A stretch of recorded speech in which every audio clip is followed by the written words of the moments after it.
맛있게 만들면 손님들이 정말 고맙다고 인사하고 하거든요. 세상에 어떤 장사나 사업이 고맙다고 인사받으면서 돈 버는 직업이 어디 있습니까?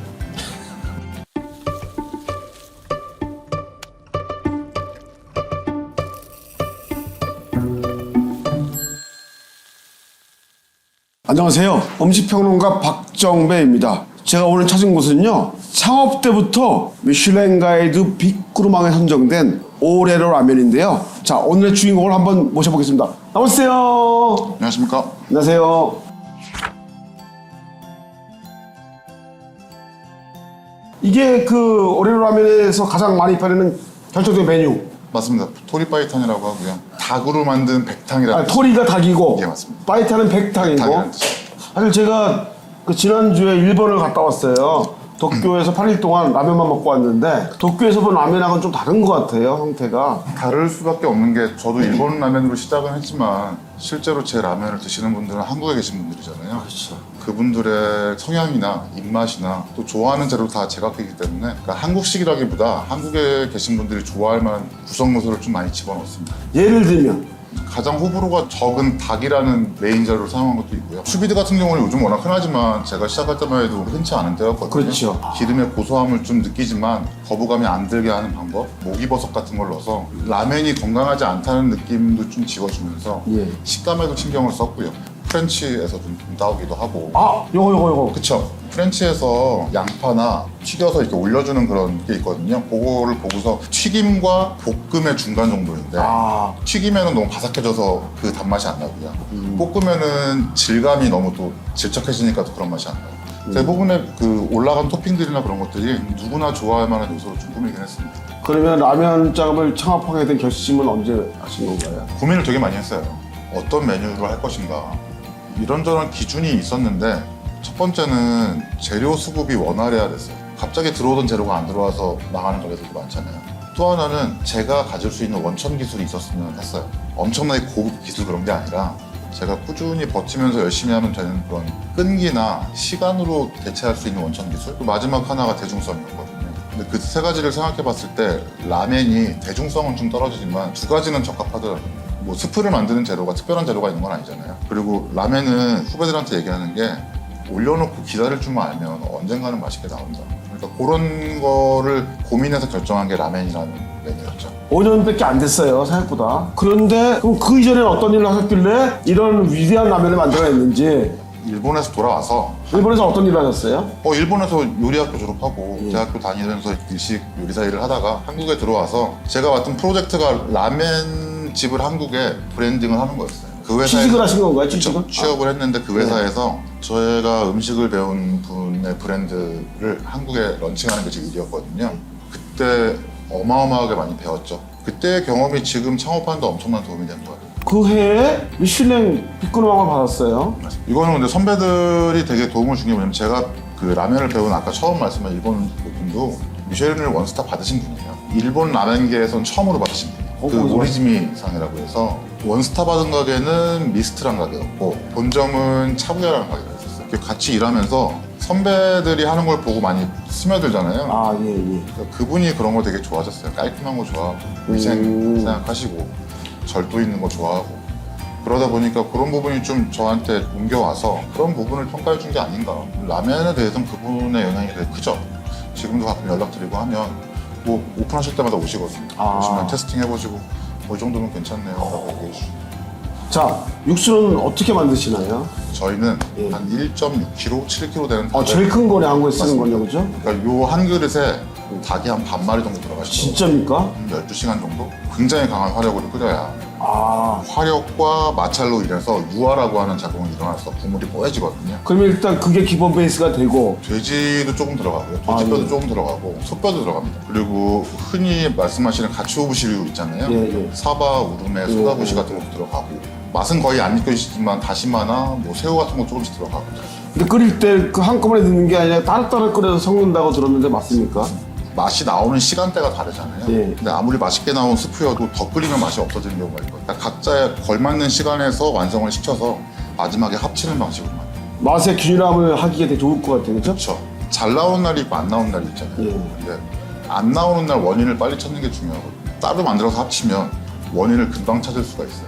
근데 보니까 위에 거품이 쫙 올라와 있어요. 이거 일부러 내신 건가요? 마지막 순간에 기름 성분하고 맛있는 그 육수 성분을 순간적으로 유화를 시켜서 핸드 블렌더를 쓰면은 이렇게 고운 거품이 나오거든요. 예. 그러면 아무래도 드실 때 거부감도 덜 하시고 크리미한 맛이 좀 생깁니다. 사실은 우리가 이제 맛이라 그럴 때는 맛은 5가지밖에 안 되지만 향 부분에 들어가는 게 있잖아요, 그죠? 그거에 가장 중요한 거는 기름인 것 같아요. 맞아요. 여기는 어떻게 더 그럴 있는 때 거 나오는 겁니까? 아니면 뿌리는 겁니까? 따로 만듭니다. 이 향은 재미있는 게 물에는 안 녹습니다. 더 잘 아시겠지만 기름에는 녹거든요, 향은. 그렇죠.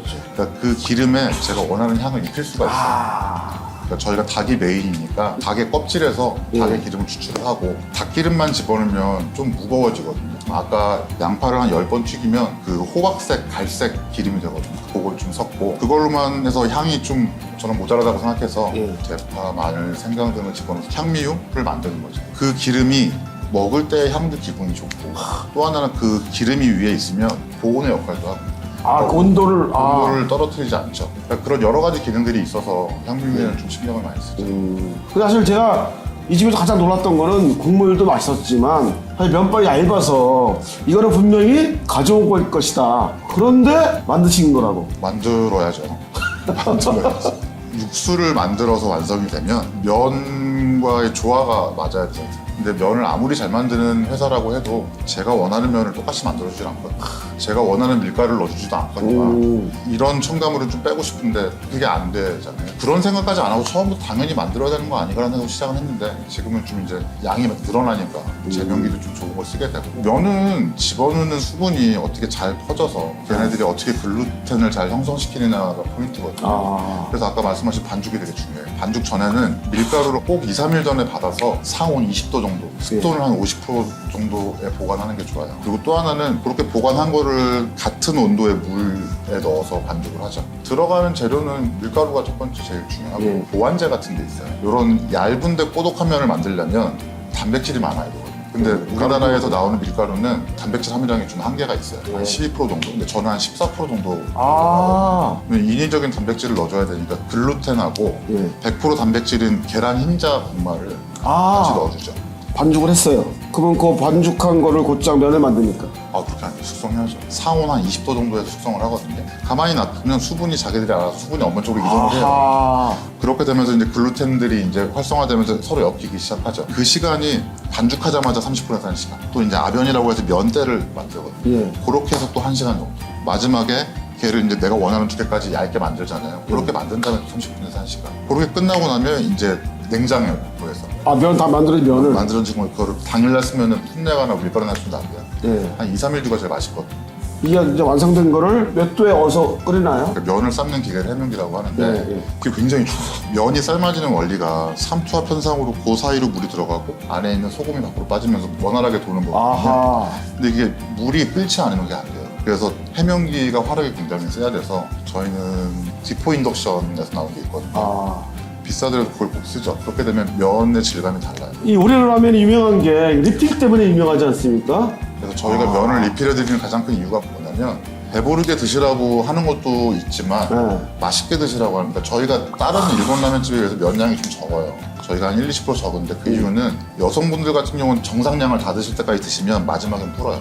차라리 그러면 저희가 좀 힘이 들더라도 불기 전에 다 드시고 그때 리필을 계속 해드립니다. 하루에 한 3,000인분 정도를 만든다고 들었어요. 면은 3,000개 정도 만들고요. 예. 실제로 판매되는 양은 한 2,000그릇 정도. 1,000개는 리필로 나가는 거죠. 리필로 나가서 그렇게 해서 3,000개 정도 만들면 딱 맞는 것 같습니다. 지금은 2,000그릇 팔지만 2,000그릇 팔려고 생각해 본 적은 한 번도 없습니다. 하루에 한 100그릇 정도만 팔았으면 좋겠다. 그거 맛있게 팔았으면 좋겠다는 생각으로 한 1년 유지했거든요. 저희가 계속 점포를 좀 늘리고 확장하는 이유는 더 팔고 싶어서란 마음이 아예 없다면 거짓말이지만 손님들이 막 1시간씩 기다리는 게 전 너무 부담스러워요. 그래서 그 시간을 가능하면 줄여드리고 싶고 그런 의도가 크거든요.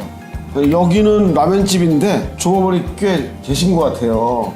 저희는 인원을 많이 써요, 실제로.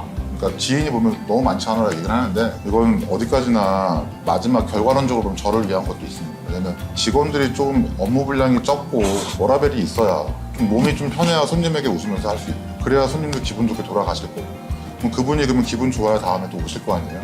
저희는 앞으로 괜찮은 브랜드나 오너들이 나오면 같이 일하는 동료분들도 근무 시간도 줄고 급여도 올라가고 이런 얘기하면 뭐하지만 일반인 같은 워라밸을 누릴 수 있다고 치면 더 좋은 인재가 들어올 거 아니에요. 그런 생각이 좀 있습니다. 그래서 저는 인건비와 식자재에 대해서는 아끼고 싶은 생각은 없어요. 제가 이제 라면집을 창업하고 싶다.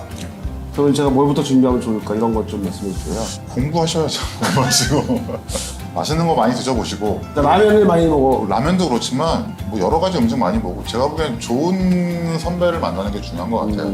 저희 가게 얘기하는 건 아니지만 좋은 브랜드의 좋은 가게들이 엄청 많거든요. 가서 3개월이 됐건 1년이 됐건 진득히 보시면 이게 내 길인지 아닌지 판단이 되고 그리고 또 좋은 사람을 만나야 가르쳐 줄 거 아닙니까? 뭐 그런 식으로 좀 경험을 해보셨으면 좋겠어요. 무작정 라면 한 그릇을 만들 줄 안다고 해서 오픈하는 건 안 되고요. 왜냐면 저희 가게도 한 달만 있으면 레시피장 다 배울 수 있어요. 근데 그거 배워서 나간다고 잘 되진 않거든요. 그렇지. 그 가게가 왜 잘 되는지 이해를 해야 잘 되죠. 그러면 대표님 보시기에 음식 말고 다른 요소들은 어떤 게 중요한 거예요? 창업을 하기 위해서는. 처음에 창업할 때 맛이었다고 생각했어요. 맛있게만 만들면 손님이 오겠지. 근데 어느 순간 좀 지나니까 맛만으로는 좀 모자라더라고요. 그때 저희 직원들한테 맨날 얘기하는 게 창피하게만 하지 말자. 기준이 있어야 행동을 하잖아요. 그러니까 음식을 담을 때나 청소를 할 때나 인사를 할 때나 우리 창피한 짓만 하지 말자. 요즘은 좀 바뀌었어요. 그거 이제 우리가 좀 하니 친절했으면 좋겠다. 들어갔을 때 환대받았으면 좋겠다. 저도 식당 다녀보면 보는 척 많은 척하고 그런 거 하지 말자. 그 기준이 매일 바뀌어가지만 저희는 처음엔 맛이었지만 그 다음에 창피하지 말자. 지금은 가능하면 친절하자. 밥 장사는 돈으로만 할 수 있지 않거든요. 왜냐면 맛있게 만들면 손님들이 정말 고맙다고 인사하고 하거든요. 세상에 어떤 장사나 사업이 고맙다고 인사받으면서 돈 버는 직업이 어디 있습니까? 그러니까 저희는 꼭 영리로만 장사하면 안 돼요. 밥 장사를. 뭐 영리를 포기할 수는 없지만 항상 그런 고마운 마음이나 어떻게 좀 갚아야 되는 느낌이 있어야 된다고 봐요.